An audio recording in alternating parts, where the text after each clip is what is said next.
it going, everyone? I am the Gaming Raptor. Welcome back to another For Honor video. In today's video, I'm going to go over everything I know with Jormungandr to help you understand more about Jormungandr in For Honor 2024. So if this guide does help you, be sure to leave a like, comment, and subscribe for more. But let's get straight into the guide of the Jormungandr. Here we go. Alright guys, so here we are with Jormungandr. Now the first thing I'm going to go over is Jormungandr's bash, since this is the first one that has the opener. Well, it's mainly the opener for Jormungandr.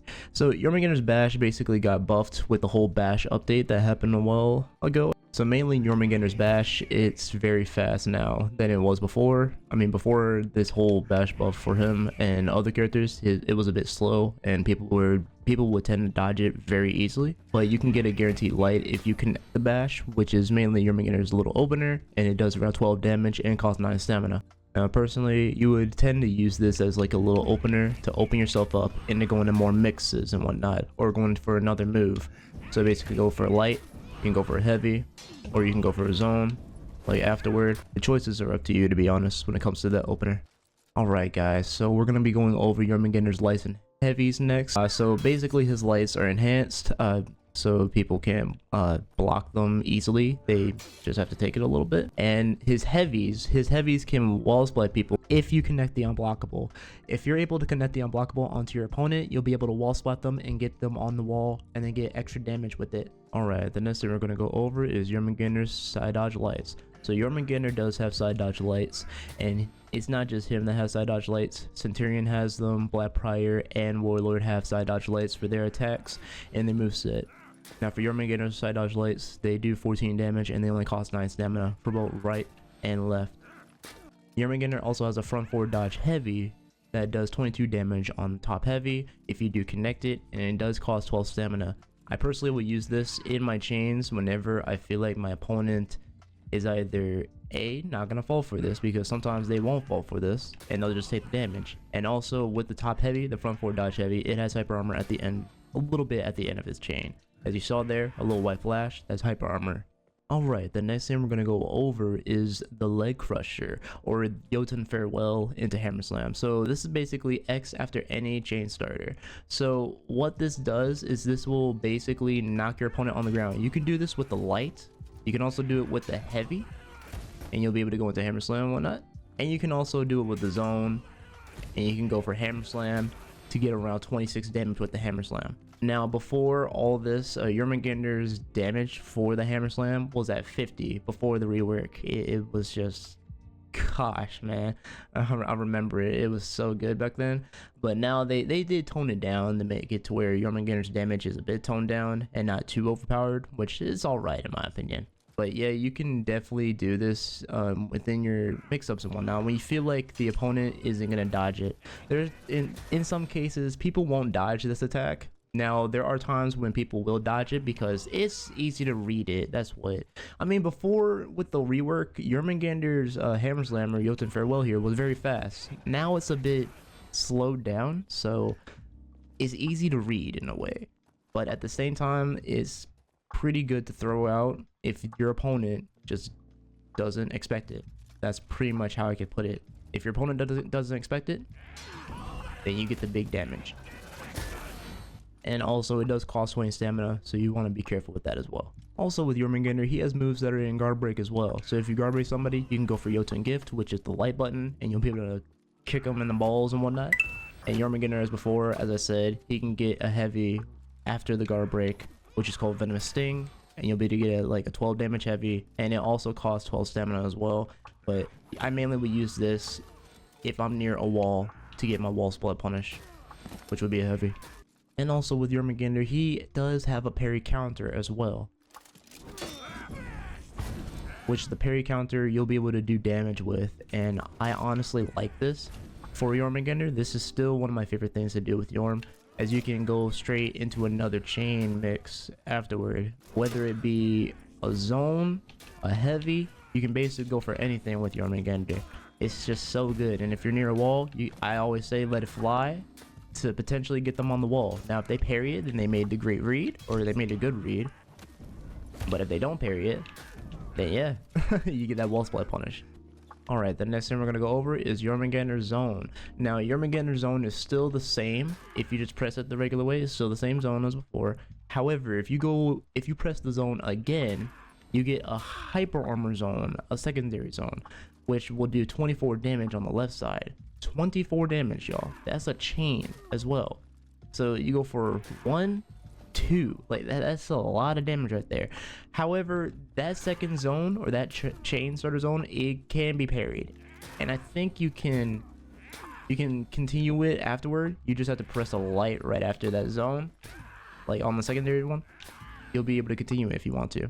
But like I said, this zone, or well, this zone in particular, it is very hard to get out, since people will be reading that too, and they'll be expecting that, and they'll be parrying that because it's super easy to parry. So in like ganking situations, you can throw that zone out because there might be some people that might not expect it.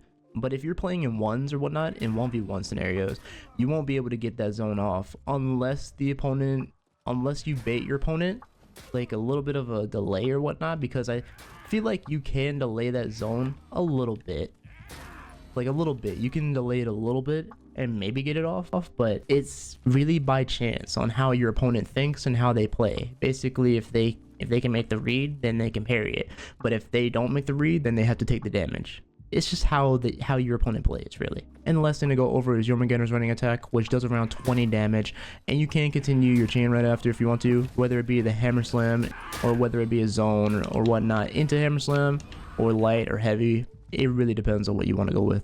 Now I'm gonna go ahead and show you guys some little combos of what I know and how I play with Jormungandr in For Honor.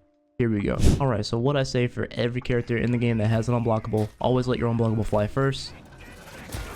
That's what I say. Always let it fly first, whether it be that hammer slam or a heavy. Just let it fly. People will not expect it sometimes. So what I'll do, so I'll tend to go for zone, maybe go for a second one, into the opener, into hammer slam, and then go for the hammer slam itself. Alright, so for this next one, I'll go for light, into zone, feint that hammer slam, into a guard break, go for the nut kick or whatnot, or Yosin gift, and then go for a light right after.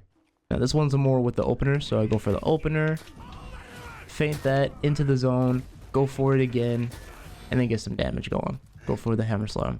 Alright, so this one's involving a little bit with the front forward dodge heavy, so I like to go for this. Go for front forward dodge heavy, go into Yosin gift, and then let it fly.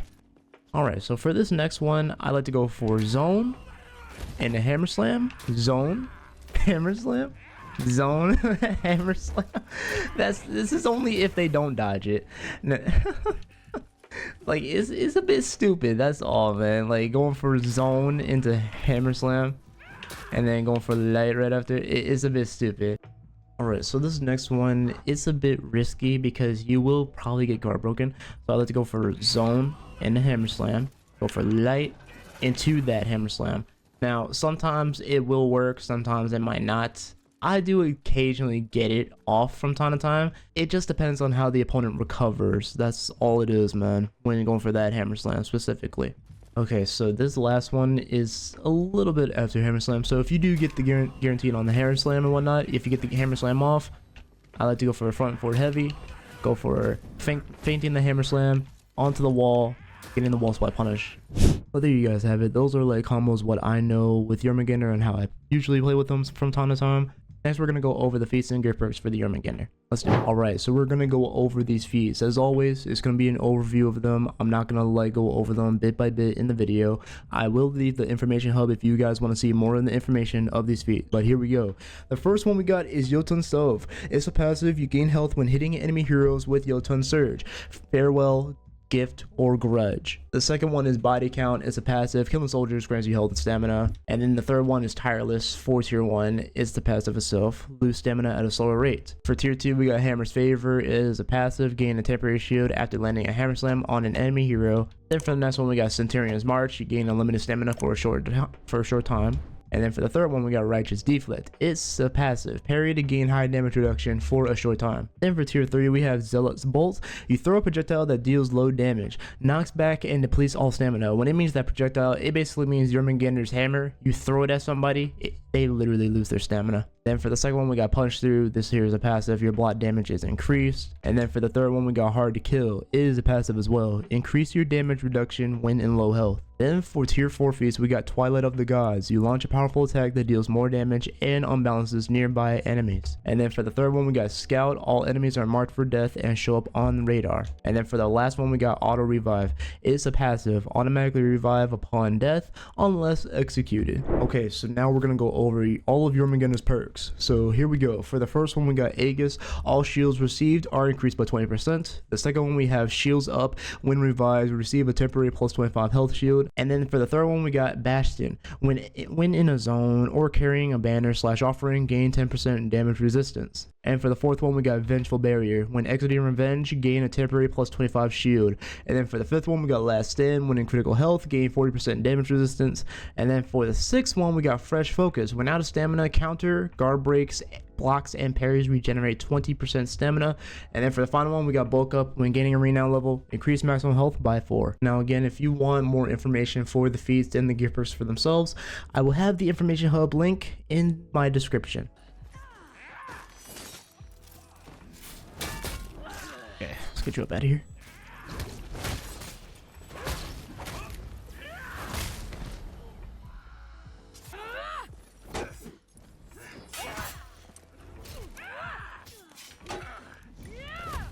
Alright, come on.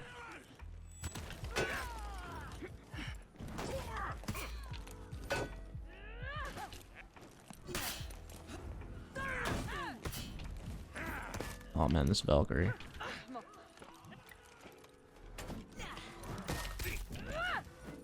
Oh, I messed it up. Dang, it confirmed it. On the ground. There you go. Butterfly. Gotcha.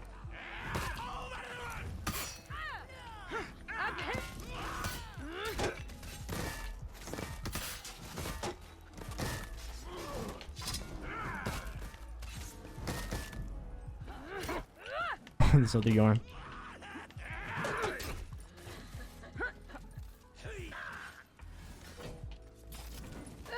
Oh no!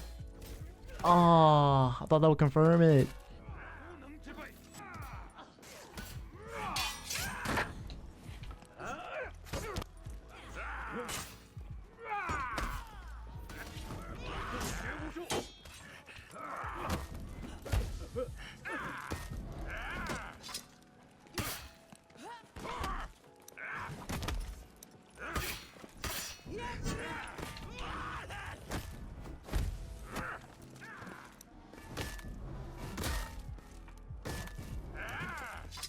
Awesome.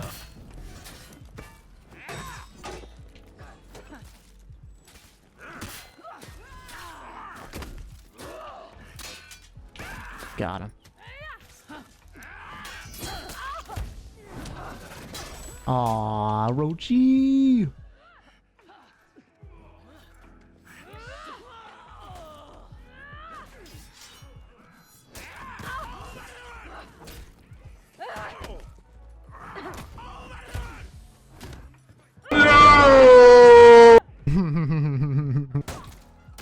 Interesting.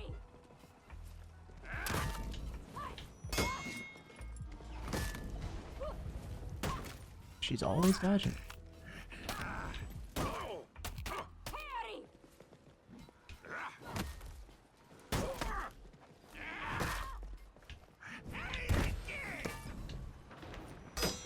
Nice.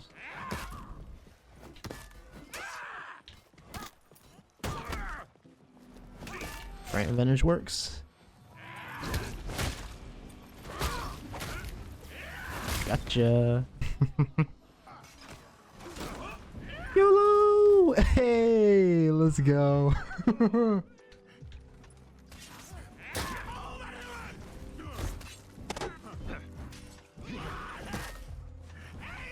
lost Zone A.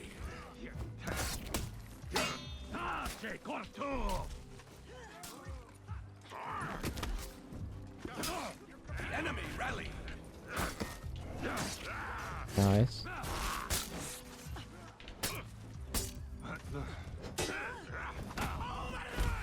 Confirm that. Aw, dang.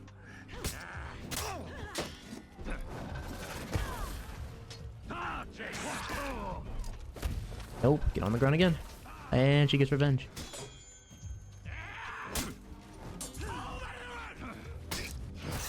Thank you, Blackbriar. Okay. Perfect. So fly. Nice. Okay. Perfect. Nice. Heavy. Probably no light.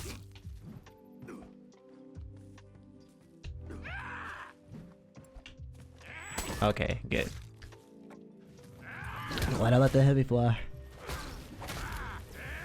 But brother, you was giving me a bit of time. Alright. Brother, where are you going? No. Yep, see? Like, it's every time. That's every time, man. No. Where are you going? No. Sit there while I take this from you? Thank you. Now come here. No.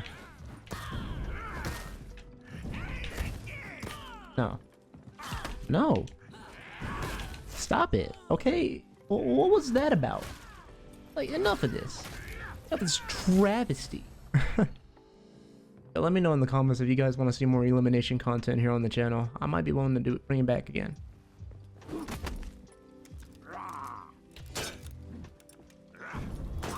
Okay.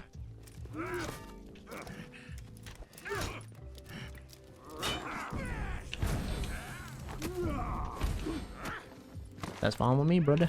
That's fine with me. All right. Oh, he's trying to delay it. It's not working.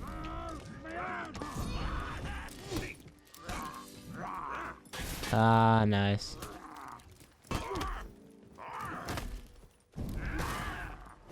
And caught him with the double zone.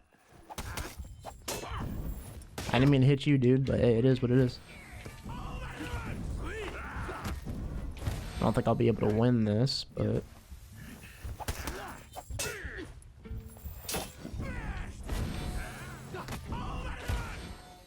But you never know unless we try.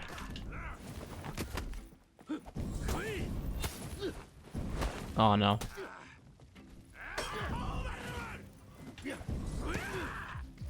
Ah, he went for zone.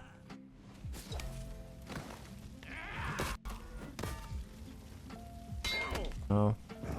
You did that to yourself, bud.